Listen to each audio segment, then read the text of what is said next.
네, 세계 증시 소식을 빠르게 새벽 배송해드리는 글로벌 증시 시간입니다. 최보원 한국투자증권 수석연구원과 함께합니다. 안녕하십니까? 네, 안녕하세요. 네, 뉴욕 증시의 3대 주가지수 혼조로 마감을 했습니다. 단기적으로 급등하는 모습을 보였다가 이렇게 혼조로 마감을 했는데 전반적인 증시 상황 어떻게 보셨습니까?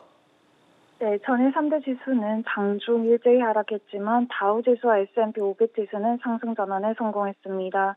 다우지수는 전일 대비 0.3% 상승했고 S&P 500 지수는 강보합세 마감됐습니다. 반면에 나스닥 지수가 0.1% 하락했고 필라델피아 반도체 지수는 0.4% 하락했는데요.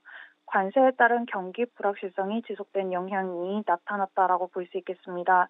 미국 재무장관은 미국과 중국의 관세 협상 여부가 중국에 달려있다라는 점을 강조했는데요. 이번 주 같은 경우는 미국과 각 국가의 협상이 이어지는 가운데 미국의 주요 지표 발표까지도 앞두고 있다 보니까는 공격적인 상승세 이어지기보다는 조금 더 관망세 이어지는 모습 보여졌습니다.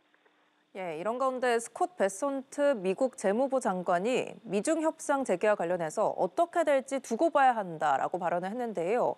이는 미중 무역 협상을 진행하고 있다는 트럼프 대통령의 발언과는 결이 조금 다른 것 같은데 시장에 어떻게 영향을 줄까요? 맞습니다. 최근에는 미국도 그렇고 중국도 그렇고 그리고 각 국가의 협상이 진행이 되고 있는 가운데 각 국가들에서 의견이 다른 발표들이 이어지고 있습니다. 이 역시도 협상의 우위를 가져가고자 하는 심리로 분석이 되는데요. 이런 상황에서는 아무래도 불확실성이 조금 더 이어질 수 있다라는 측면에서 이 상승세가 계속해서 이어지거나 하락세가 계속해서 좀 이어지기보다는 오늘처럼 조금 더 이 4월 초중순에 조정폭 일제히 조금 회복을 한 환경에서는 조금 더 관망세 이어질 수 있는 환경이다라는 점 유의해 주시면 좋겠습니다. 네, 이번 주에 어떤 흐름을 보일지도 관심이 가는데요. 이번 주에 증시 분위기가 거대 기술 기업 7곳의 실적이 좌우할 것이다. 이런 관측도 나온다고요. 맞습니다. S&P 500 기업 중에서 이번 주에는 180개가 넘는 업체들의 실적 발표가 예정이 되어 있고 유럽이나 일본의 대형 업체들도 실적 발표가 진행이 됩니다.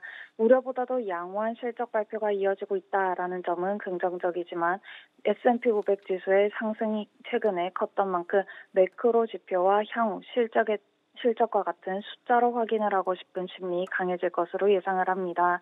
특히 S&P 500 지수가 5,600선을 넘어서면서 4월 초중순 낙폭을 대부분 회복을 하는 국면에서는 일시적 숨고르기 구간 역시도 나타날 가능성이 유의를 해야 됩니다.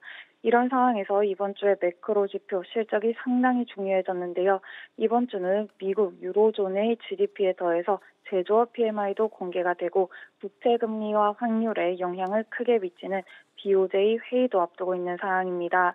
매크로 지표와 각국 정부 발표의 민감도 재차 높아질 수 있는 환경이다라는 점 말씀드립니다.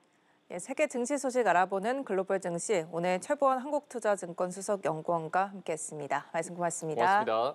감사합니다.